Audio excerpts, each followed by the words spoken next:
because I want to get right back to the news. RF lenses coming out very soon. We have two of them. One is the Canon RF 16mm, I believe it's a 2.8, and the RF 100 to 400mm. Now I want you to just pay attention to some of these numbers here. You don't see an L there. It's not because I left it out, not because I didn't have enough room to put it in there. It's because these are not L series lenses. These are going to be affordable lenses. Both of them come with a pouch, and the RF 16mm comes with a hood. I almost feel like crying here. Ever since I've been covering rumored lenses for the R system, and I've got 2 pages of them, there's something like 36 of them at this point. There are 3 different variations on the 24mm. So many variations on the 50mm. Not a single mention of a 16mm. I've been saying this time and time again. I want a 16mm prime. 14 is too far. 18, not far enough. You see, I think 16 is at that point, and Conrad, you can correct me if I'm wrong here, but 16 is at that point where you're not going to get that fisheye. I'm not going to have this huge nose and this really kind of warped head that you start to see as you start to go below 16 millimeters. And at f2.8, depending on the price point, I might just buy it without even thinking about it. I shoot a lot in the deep wilderness of Canada, and I shoot a lot in the forest, and I'm not sure if f2.8 is going to be good enough for in there. Generally, I have to shoot between f1.2 and 1.8. Conrad, what do you think? What do you think of these lenses, these RF lenses? I'm actually going to jump in on the 100 to 400, which is a lens close to my heart. The L came out in 1998, so this design is very old. It's been around for a long time and it's very well established. And a lot of the competitors at the time were going to 270, 250. There was always this race to push lenses longer, to go to 300, and to have a 100 or 400 with the fluoride element to give it the L status was unheard of. I don't think you need to have L on there. I think the spherical element design has come down to a much lower price point that your quality of manufacturing is making up for what you needed that fluoride element for to maintain contrast. So for digital sensors, I think the new 100 to 400 didn't need the L. A lot of purists will slam me for that, but you're going to have a lens now that's probably better than the 30-year-old design, just because of technology. Where do you think it's gonna compare, or how do you think it's gonna compare to this guy here? This is the 800mm RF f11. Please excuse this. This is just the 2x extender. This is, I believe, $11.99 or $10.99 US. Or is it? No, sorry, is it $8.99 US? I get confused with Canadian pricing sometimes. I love this. I've shot the moon. I've shot so many things with this. It's a ton of fun. So where do you think that 100 to 400 would fit in? You're talking about portability versus retention of contrast. What you get with the 800 is a lens that has been purpose-built to give good results at one focal length. They've put everything into it. You're not going to have contrast loss. The moment you have so many elements and zoom cams working inside a lens, you are going to have light loss and stray focusing issues that will degrade image quality versus an 800. If you're a dedicated nature wildlife photographer and you have a subject that you just have to get as close as you can to, I would take the 800 any day. I would rather go with a prime lens any day over a short zoom. Any day. But and this is why I like to keep my gear when I use it on the channel, so I can report back after a year. And I've had this for a year, and I can tell you, it is magical. And yes, I'm borrowing that from Apple. I love this lens. It turns me into a child just going outside, shooting the moon, shooting the planets. It is just a really, really exciting lens. And what I'll try to do is, turn it over to James and John, I'll try to find some B-roll that I can share with you. But It's a ton of fun, but autofocus is a little slow. What I find sometimes it's just better to use the manual focus. And you put that 2x extender on there. If you don't have enough light, you're going to see it. Now, if you're shooting in the summertime, not a problem. If you're shooting right after sunset, or sorry, right before sunset, right after sunrise, it's going to be a little bit challenged. This thing needs a decent amount of light at f11, but especially so at f22. But surprisingly, shooting the moon, and let's see if I can bring this up here, bring up the photo app. I showed it last week, but this is just to kind of, let you guys know how excited I am by this lens. It's a cheap lens and it's affordable in a space where the R system isn't that cheap for everybody. So let's see here. Where do I have my share option? Let's try this here. This should work. Here we go. So no, don't cancel. No system audio. These are photos from the f2.8, the 100 millimeter. Anybody ever want to really get that close to a fly? Well, I was curious. It was a hot day. All right, let's go up to the moon. This was a farmer's market. Oh, I know what I need to do. Space, there we go. And I believe it's this one here. Is this the soft one? There's a bit of humidity. And let's see, it's not bad. You can get in some decent detail. But what I notice makes the most difference on this lens is if you're going to be shooting and there's some humidity, like you can see here, it was really humid that night. You can't see any texture at all. There's no texture at all. It's not a fault with the lens. It's when you're shooting that far, what is it, 256,000 kilometers or 256,000 miles.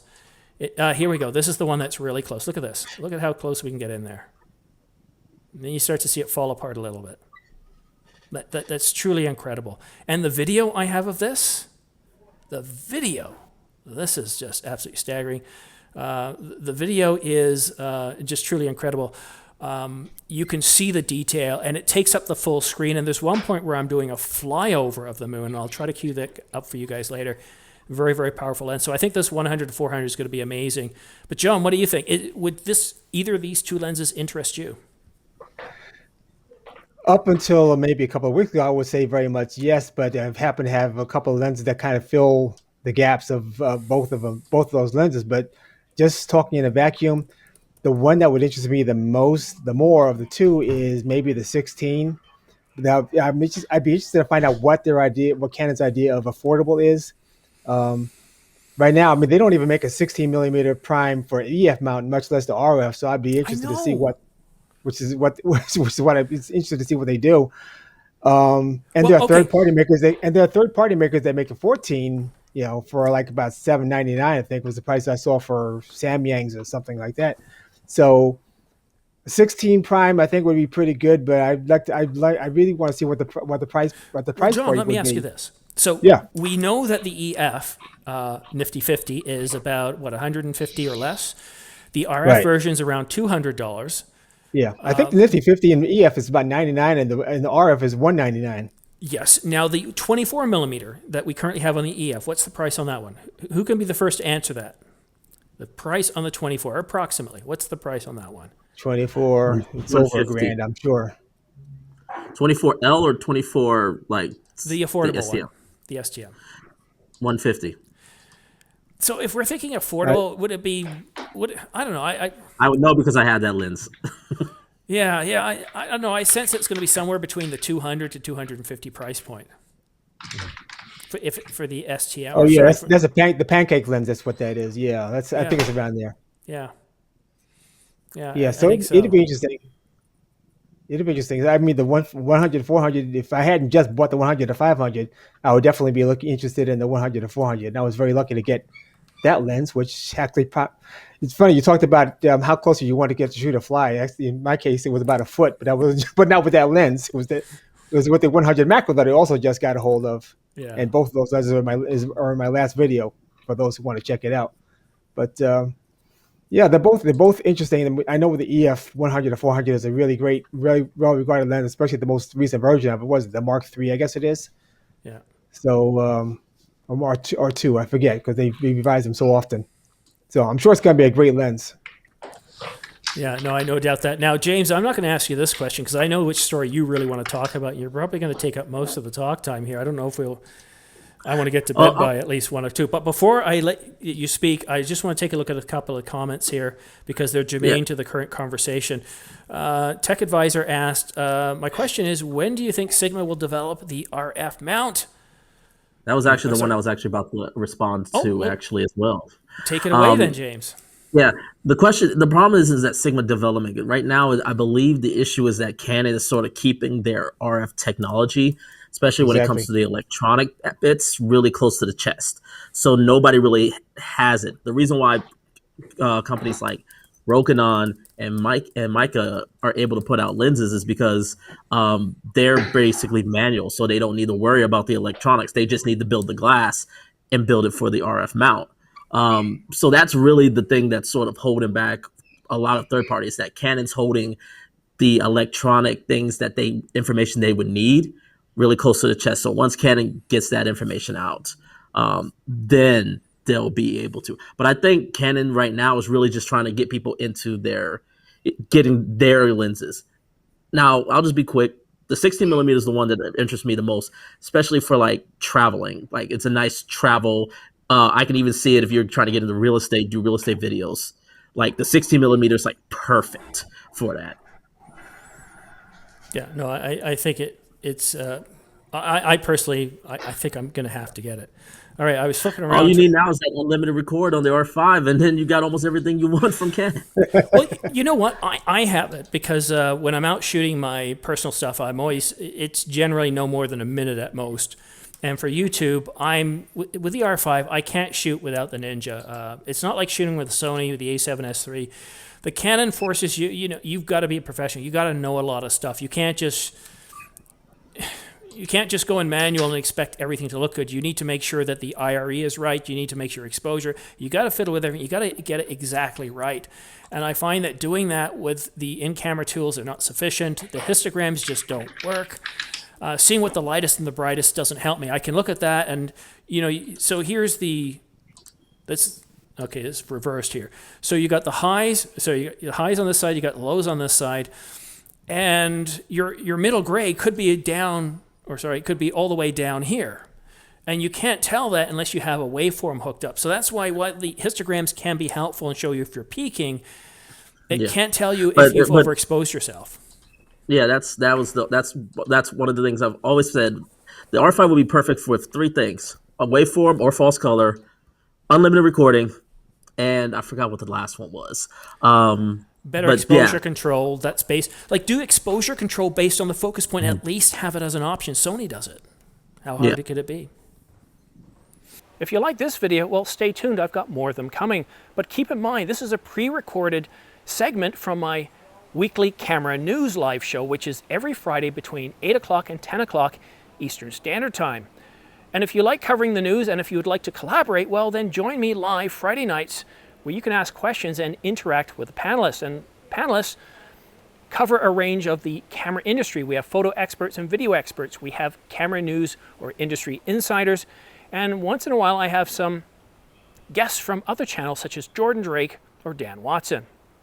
But again, thank you so much for watching The Ordinary Filmmaker. Please don't forget to punch that like and subscribe button, as it really does help my channel grow. We'll see you again soon.